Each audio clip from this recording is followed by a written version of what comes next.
Bismillahirrahmanirrahim. Assalamualaikum warahmatullahi wabarakatuh. Alhamdulillahirabbil alamin. Alhamdulillahillazi ahyana ba'da amatana wa ilaihin nusur.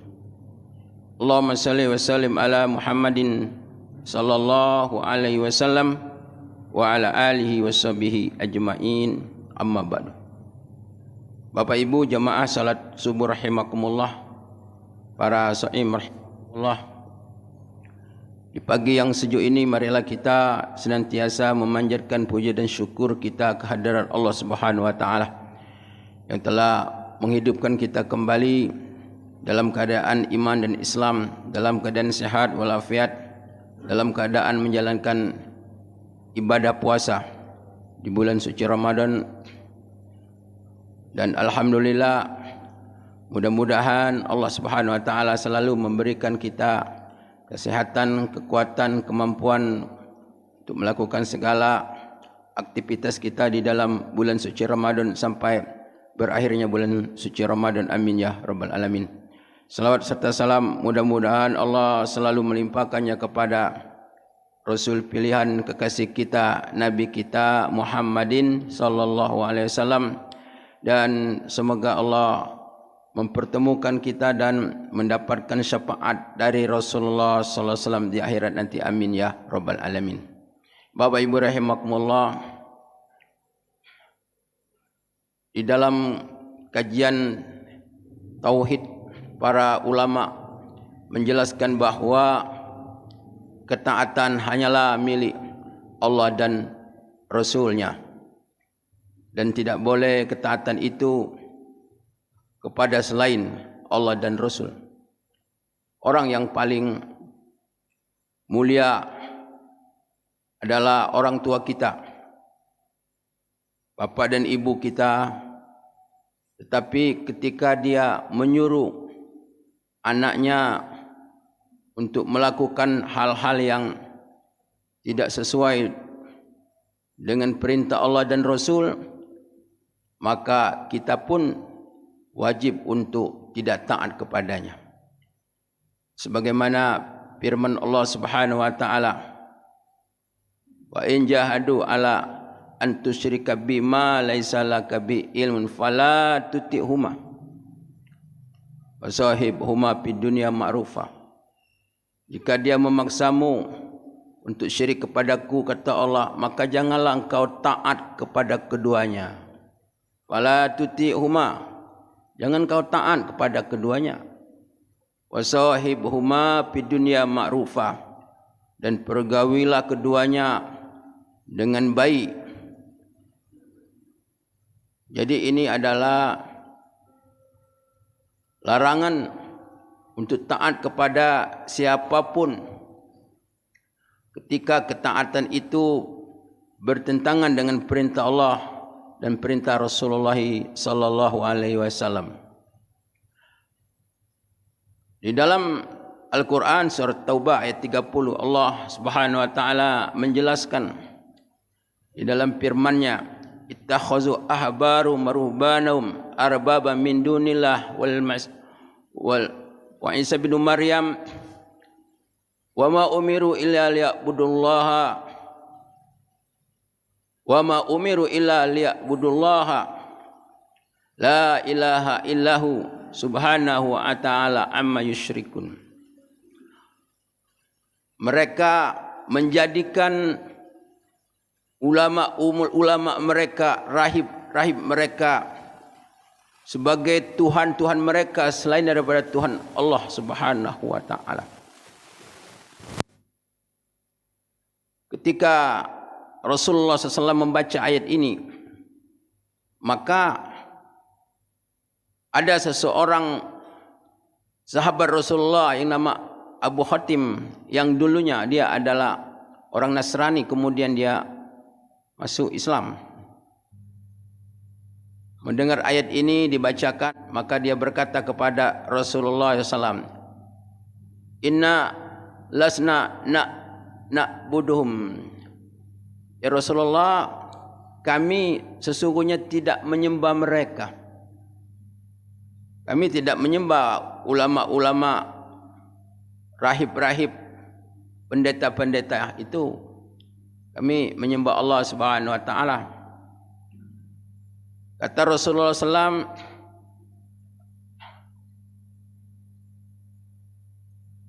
bukankah kata Rasulullah SAW, mereka mengharamkan apa yang sudah dihalalkan Allah lalu kamu haramkan? Atau kata Rasulullah, bukankah mereka telah menghalalkan apa yang diharamkan Allah SWT lalu kamu mengharamkan? Bala ya Rasulullah. Oh iya ya Rasulullah.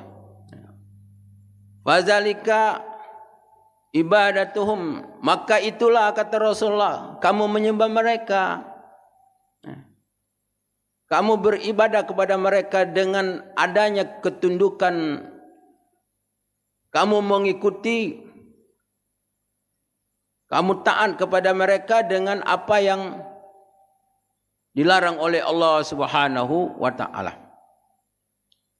Jadi taat merupakan satu, ketaatan merupakan bagian daripada tauhid. Namanya tauhid tolab, yaitu perintah. Siapa yang memerintah? Ketika seseorang itu memerintahkan kepada kita di dalam hal kebaikan, pada hakikatnya adalah kita mengikutinya, kita adalah taat kepada Allah dan Rasul. Dan Allah dan Rasulullah SAW tidak pernah mengajar, menyuruh manusia untuk berlaku maksiat. Tidak pernah. Karena yang menyuruh melakukan kemaksiatan, kezaliman itu adalah setan dan iblis.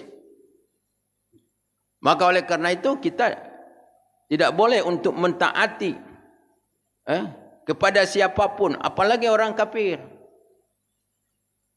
Di dalam Al-Quran Allah jelaskan, ya ayuhan nabi la tuti'ul kafirin wal munafikin. Wahai Nabi, janganlah taat kepada orang kafir dan orang-orang munafik. Ini perintah Allah kepada Rasulullah SAW, juga kepada perintah kepada umatnya.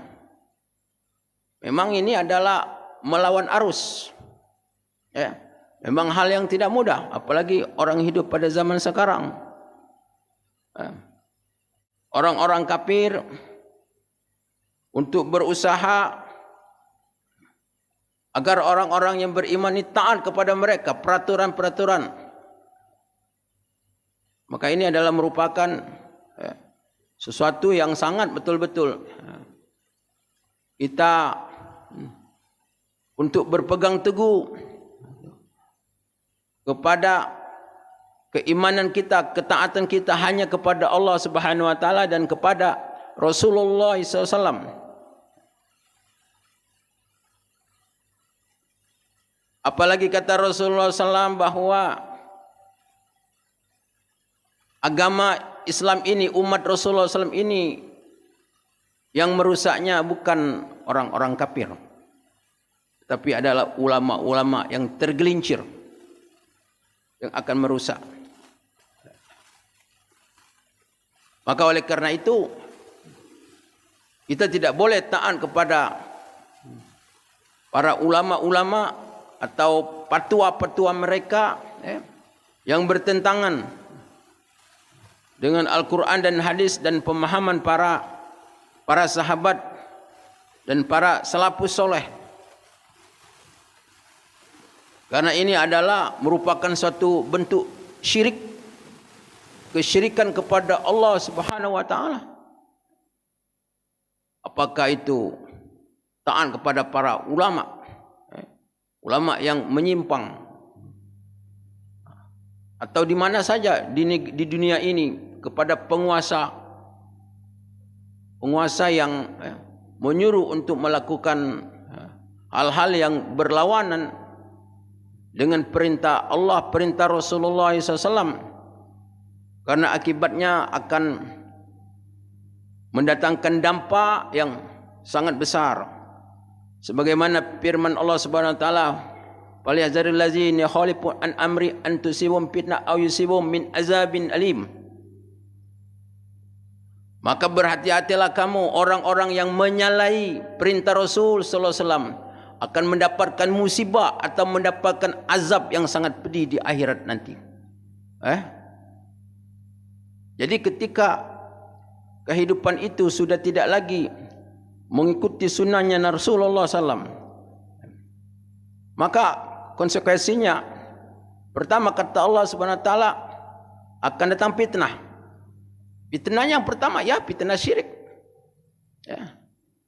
Menjadikan orang-orang ditaatkan itu adalah sebagai Tuhan.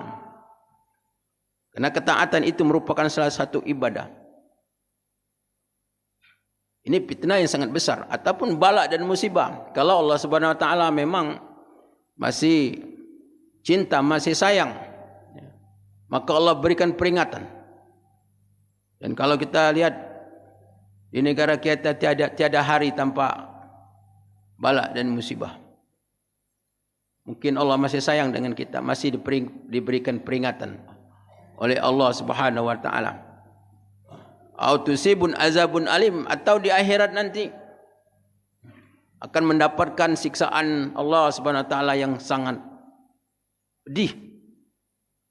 Bapak-bapak dan ibu-ibu rahimakumullah, maka oleh karena itu ketaatan kepada Allah dan Rasul merupakan suatu pilihan. Jadi orang yang beriman itu pilihannya cuma satu, taat kepada Allah, taat kepada Rasul. Tapi kalau orang tidak beriman, dia ada dua pilihan. Dia memilih dua jalan. Tapi bagi orang yang beriman, jalannya adalah satu. Ihdinas siratal mustaqim. Jalan yang lurus. Jalan Allah Subhanahu Wa Taala, jalan Rasulullah sallallahu alaihi wasallam. Karena kalau jalan ini ditempuh, insyaallah jalan ini akan membawa keselamatan dunia dan akhirat. Memang diakui bahwa kita ini hidup di akhir zaman. Tetapi ada hadis ini disampaikan oleh Rasulullah SAW, akan tiba di satu masa manusia rusak. Maka barang siapa yang pada waktu itu berpegang kepada apa yang dibawa oleh Nabi Muhammad SAW, maka dia akan mendapatkan pahala 10 orang mati syahid. 10 orang mati syahid. Besar pahalanya. Jadi kalau kita ini istiqomah di dalam kita berpegang dengan syariat Rasulullah SAW pada zaman sekarang, kita akan mendapatkan pahala yang sangat besar. Pahalanya tidak tanggung-tanggung. 10 orang mati syahid. Orang mati syahid itu mampu memberikan syafaat keluarganya. 10 orang apa 70 orang lupa saya. Yang mestinya masuk neraka, masuk surga. Saking kebesarnya. 1 orang. Ini 10 orang. 10 orang mati syahid. Pahala kalau kita berpegang teguh dengan ajaran Rasulullah SAW. Dia hidup pada zaman sekarang. Marilah kita berdoa kepada Allah Subhanahu Wa Taala. Mudah-mudahan Allah selalu memberikan petunjuk dan hidayah kepada kita untuk memberikan kemudahan di dalam kita taat kepada Allah dan Rasul, menjalankan perintah, dan diberi Allah kemudahan di dalam meninggalkan segala yang dilarang oleh Allah Subhanahu Wa Taala dan Rasulullah. Amin ya rabbal alamin. Wabillahi taufiq wal hidayah. Assalamualaikum warahmatullahi wabarakatuh.